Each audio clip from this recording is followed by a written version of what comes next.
위키타임스 뉴스 시청자 여러분 안녕하십니까. 먼저 오늘 첫 소식입니다. 세계 경제의 불확실성에도 불구하고 캐나다 경제는 건실한 기조를 유지하고 있다, 이런 분석이 나왔습니다. 캐나다 최대 은행인 로얄뱅크가 경제 전망 보고서를 통해서 오늘 캐나다 경제는 갑작스러운 경제 쇼크가 오더라도 이를 잘 견뎌낼 수 있는 성장세를 유지할 수 있다고 분석을 했습니다. 로열은행은 올 2분기에 캐나다 경제가 3.1% 정도 성장할 것이라고 예측하면서 올해와 내년 국내 총생산 GDP가 2.6%가량 증가할 것이라고 전망했습니다. 2분기 성장률은 전분기 1.9%에 비해서 괄목할 만한 수준이라고 보고서는 덧붙이고 있습니다. 이 은행의 크레이드 라이트 수석 분석가는 이와 관련해서 저금리 기조와 금융 분야의 건전성, 그리고 충분한 신용 공급 능력에 힘입어서 캐나다 경제의 성장 조건이 상당히 긍정적이라고 분석을 해줬습니다. 이 같은 긍정적 전망의 근거는 이 캐나다 경제의 펀더멘탈이 건실하고 이 정책 당국이 유럽 금융 위기에 성공적으로 대처할 수 있을 것이라는 그런 신뢰가 강하게 작용하고 있는 것으로 분석되고 있습니다. 다음 소식입니다. 캐나다의 고령인구가 역대 최대인 것으로 나타나서 캐나다 사회의 고령화가 확연히 입증됐습니다. 연방통계청은 지난해 실시된 전국 인구 센서스 결과를 발표하고 65세 이상 노령인구가 5년 전 조사 때보다 14.1%가량 증가해서 역대 최고치를 기록했다고 밝혔습니다. 통계청은 65세 이상 인구가 500만 명에 육박한다면서 이같이 밝혔는데, 이것은 5년마다 실시하는 인구조사 집계 사상 가장 큰 폭의 증가입니다. 그래서 지난번 센서스와 비교한 전체 인구 증가율 5.9%에 2배를 상회할 만큼 노인 인구가 크게 늘어나고 있는 실정입니다.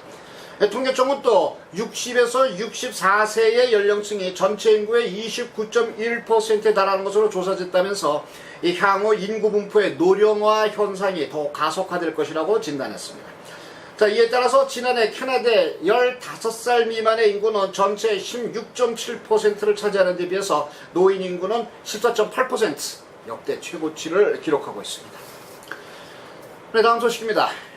토론토시가 2024년 하계 올림픽 유치를 검토하고 있습니다.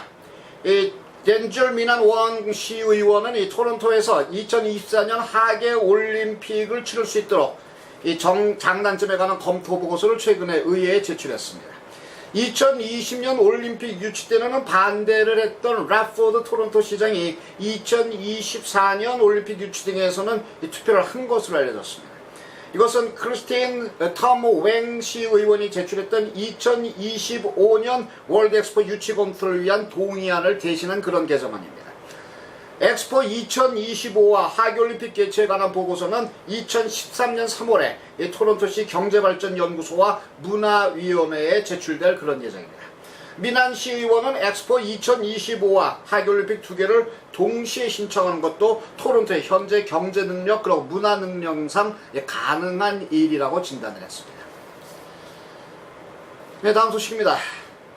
밴쿠버 소재학교 두 곳에 배달된 사람의 손과 발에 이 매그노티를 살해한 중국인 유학생 존 린의 것으로 확인이 됐습니다. 몬트리올 경찰은 DNA 검사 결과 지난주 밴쿠버 소재 학교에 배달된 손과 발이 토막살의 피해자인 린의 것으로 확인이 됐다고 공표했습니다. 사람의 잘려진 손과 발이 담긴 소포는 지난 5일 오후에 밴쿠버 소재 페럴스크릭 초등학교 그리고 세인트 조지 학교에 각각 전해졌습니다.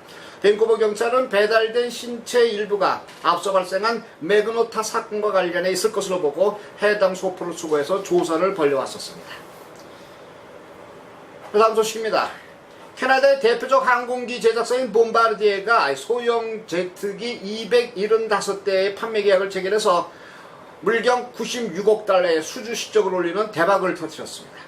봄바르디에는 미국의 부호 워렌 버핏의 버크셔 해서웨이 자회사인 전세 제트기 전문회사 네트제트의 자사 소형기의 주력 기종인 챌린저를 공급하기로 하고 항공기 판매 및 향후 15년간 관리 시스템 개발 그리고 관리, 서비스 제공 등의 기록적인 매출 실적을 올렸다고 밝혔습니다. 네트제트의 조던 헬슨 최고 경영자는 이와 관련해서 이번 구매 계약을 통해서 네트제트가 시장 지배의 강자임을 확인하게 됐다면서 이 분야의 누구보다도 장기적 투자에 충실하고 차별화된 지위를 입장했다고 자신감을 밝혔습니다. 또 봄바르디에의 비즈니스 항공기 부문 사장인 스티브 리더피 씨는 이와 관련해서 네트제트가 세계적 기업 확장을 위해서 봄바르디에의 항공기를 선택한 것은 우리의 큰 자랑이라고 자평했습니다. 다음 소식입니다. 캐나다는 자동차 시장에서 북미 자동차 빅3의 부활이 뚜렷해졌습니다. 한국차에 대해서는 일본 자동차의 역습이 시작됐습니다. 제너럴 모터스는 23,287대의 판매를 양을 보여서 지난해보다 판매 대수가 1.3% 늘어나면서 캐나다 시장 3위를 고수했습니다. 크라이슬러는 26,074대를 판매해서 지난해보다 판매 대수가 7.4% 늘어났습니다. 크라이슬러 피아트는 시장 점유율이 현재 2위를 점하고 있습니다. 1위는 32,228대를 판매한 포드가 차지했습니다. 포드의 판매 대수는 지난해부터 27.1%나 오르는 그런 기염을 토했습니다. 또 5월에 토요타의 경우에는 18,411대 판매했습니다. 지난해 대비 66%나 올랐고 혼다는 12,017대를 판매해서 지난해 대비 39% 신장세를 보이고 있습니다. 토요타의 고급 브랜드인 렉서스의 경우에는 41.5% 그리고 혼다의 고급차로 분류가 되는 에큐라도 52.6% 각각 신장세를 보이고 있습니다. 또 다른 일본 차 메이커 닛산이 8월에 약 8,378대를 판매해서 기아를 바짝 추적하고 있습니다. 기아 역시도 지난해 5월에 22.8%의 판매 실적을 보유해서 아직까지도 캐나다 국내에서 강자로 떠오르고는 있습니다만 닛산의 추적이 지금 심각해지는 것으로 판명되고 있습니다. 기아는 닛산과 폴kswagen과 함께 지금 뜨거운 경쟁을 벌이고 있습니다. 지난해 혼다를 앞질렀던 현대, 이 현대의 경우에는 5월에도 14,249대를 판매해서 시장 내 5위를 지켰습니다만 판매 신장률은 그리 높지 않은 2% 선에 머물렀습니다.